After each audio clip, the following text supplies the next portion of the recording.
Master Sun Tzu says, "Act after having made assessments. The one who first knows the measures of far and near wins." This is the rule of armed struggle. The first to move is the guest. The last to move is the host. The guest has it hard. The host has it easy. Far and near means travel. Fatigue, hunger, and cold arise from travel. Energy is what battle depends on. Any living thing can be stirred to fight, but even those who fight without regard for death are the way they are because their energy compels them to be that way.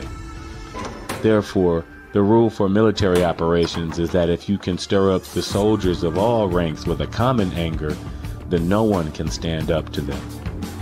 Therefore, when opponents first come and their energy is keen, you break this down by not fighting with them for the time being. Watch for them when they slump into boredom, then strike, and their keen energy can be taken away. As for taking away the heart of their generals, the heart is the ruler of the general. Order and disorder, courage and timidity, all are based on the mind. So those skilled in controlling opponents stir them into disorder, incite them into confusion, press them into fear. Thus can the schemes in their hearts be taken away. First, you must be capable of firmness in your own heart. Only then can you take away the heart of opposing generals. This is why tradition says that people of former times had the heart to take away hearts. And the ancient law of charioteers says that when the basic mind is firm, fresh energy is victorious. Chapter 7, Armed Struggle, The Art of War by Sun Tzu, translated by Thomas Cleary. I'm Austin Christian with The Art of War Made Easy. Don't forget to subscribe on YouTube.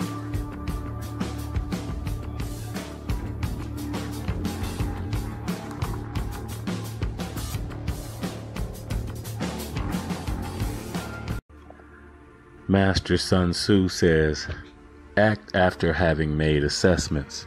The one who first knows the measures of far and near wins." This is the rule of armed struggle. The first to move is the guest.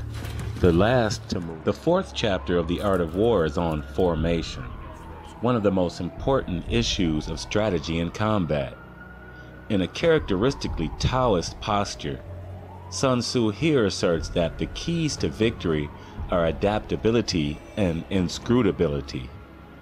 As the commentator Du Mu explains, the inner condition of the formless is inscrutable, whereas that of those who have adopted a specific form is obvious.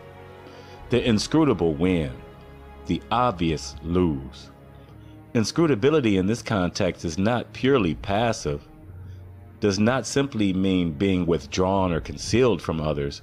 More important, it means perception of what is invisible to others and responds to possibilities not yet discerned by those who look only at the obvious.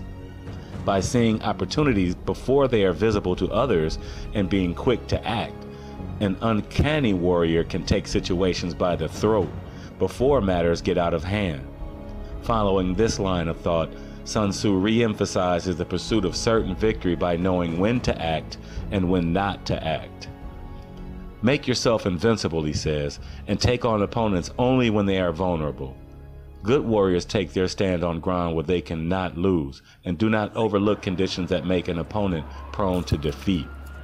Reviewing these conditions, Sun rephrases some of his guidelines for assessment of organizations, such as discipline and ethics, versus rapacity and corruption.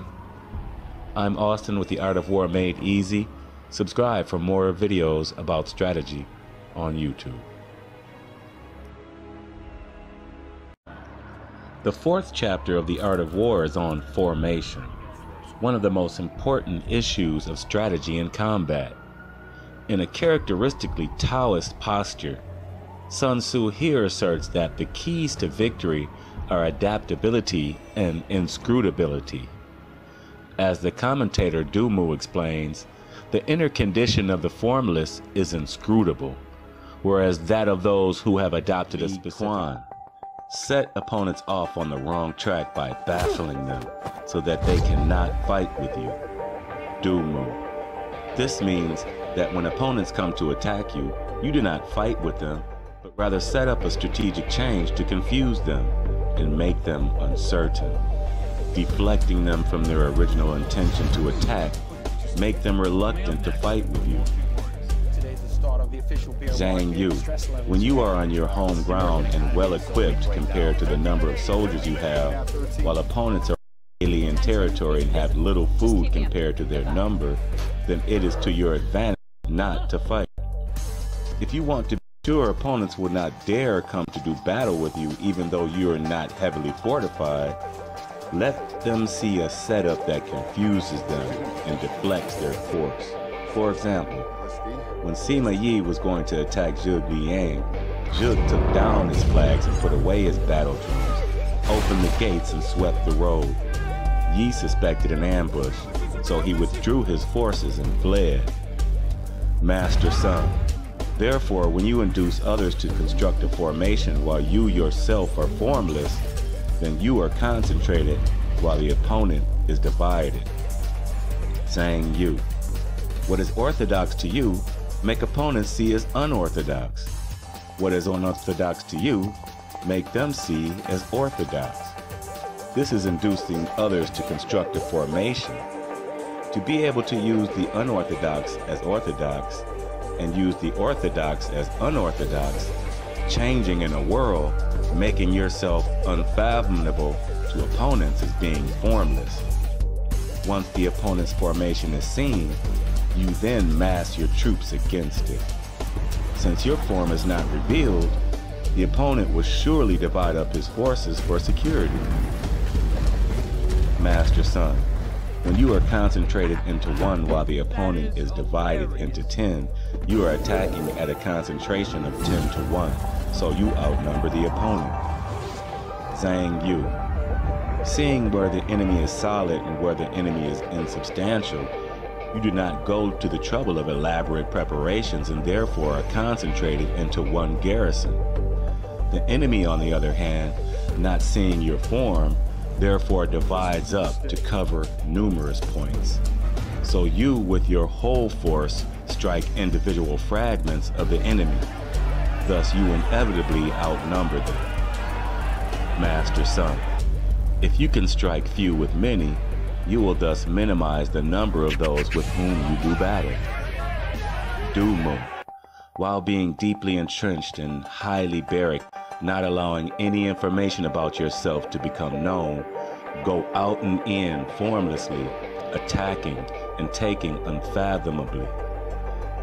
Harry and confuse enemies so that they divide their troops in fear, trying to cover themselves on